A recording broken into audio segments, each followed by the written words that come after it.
In the heart of Indochina, Cambodia is being reborn. Dragged through 30 years of bloodshed and civil war, the country is finally at peace, but it continues to struggle through its rebirth. For the majority of men, women, and children, life remains a continuous fight for survival as they battle against poverty and disease. Cambodia remains one of the poorest countries in the world and has one of the highest rates of infant mortality in Southeast Asia. 1 baby in every 10 will die, and for those that survive, there is little hope for a life free from exploitation. Dire poverty has forced half of the country's 4 million children into child labour.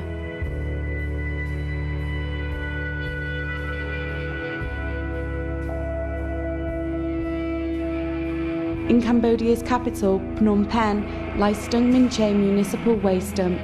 About 700 tons of the country's garbage is brought here every day, and it is here where over 3,000 families work and live in the villages that surround it.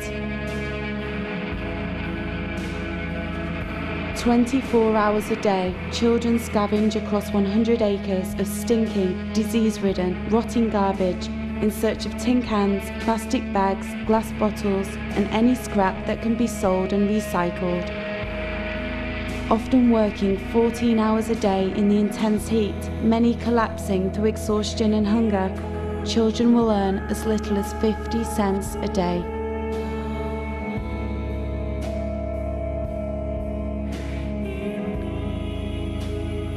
Their wages come from middlemen who buy the garbage they collect. It is then packed and most of it sold on to Vietnam, where it can be recycled.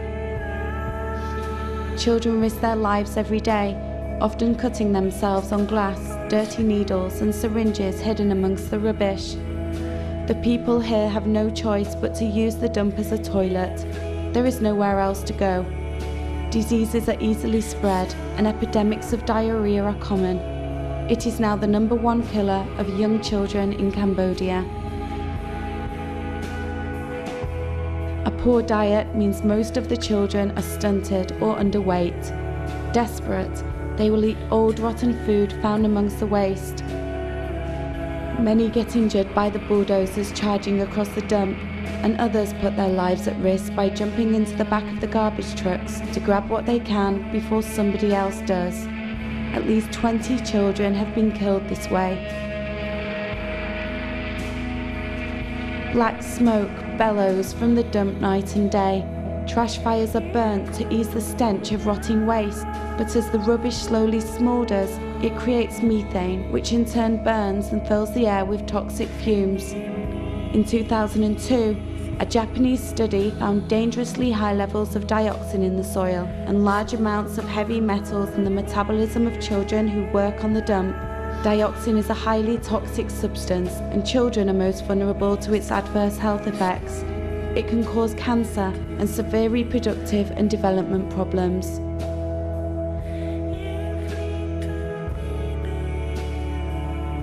Working throughout the day and night means the children have to abandon any hope of an education. Their only concern is their daily fight for survival. They are forced to work to help feed their families, or for those that have been orphaned or abandoned, forced to work to feed themselves. Those that fail to bring in enough money risk being beaten and abused by their families. And then there are the drug dealers, older boys who prey upon small children, freely giving them drugs until they become addicted and are indebted to them.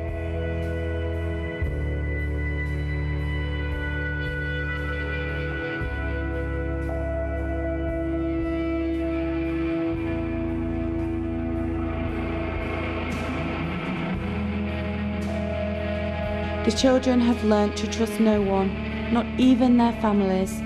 It is not uncommon for parents to sell at least one of their children into prostitution in order to provide for the rest of the family. Some as young as 6 are taken permanently from their homes, abused, beaten, and forced to become sex workers on the streets or in local brothels. A virgin child on Stung Min Che will be sold for $200 to $300. Many will eventually die from AIDS.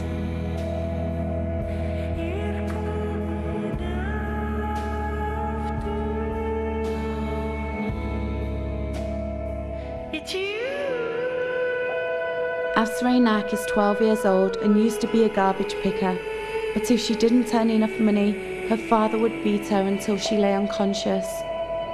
A year ago, he tried to sell her into prostitution, but she escaped.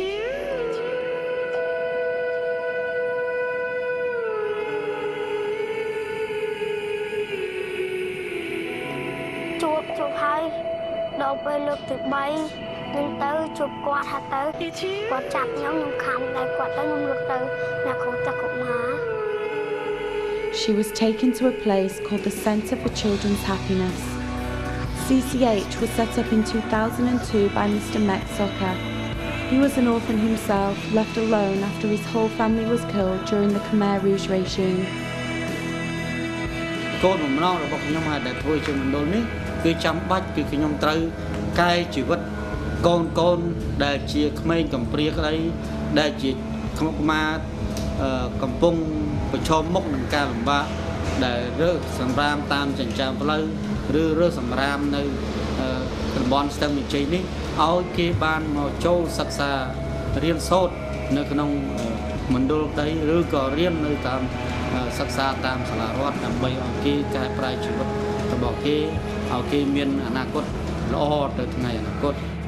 So far, the centre has been able to give over 30 children from the dump a new life.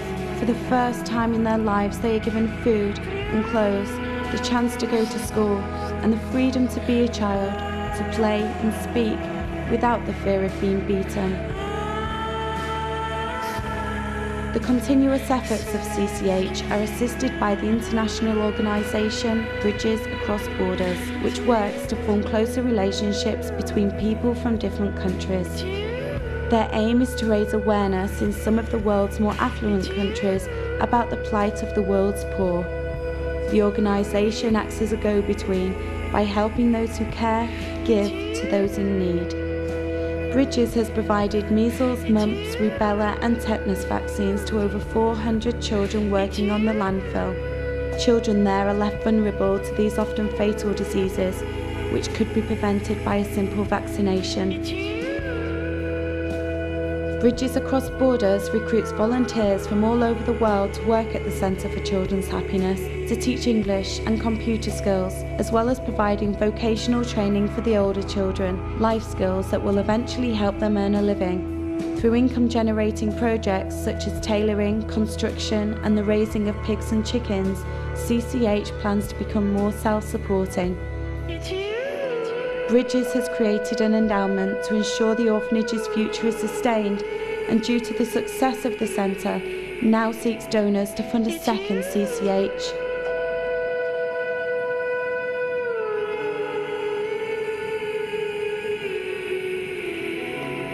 Building another centre would mean more children could escape the misery of life on the dump and give them the chance to create a better future for themselves and their children.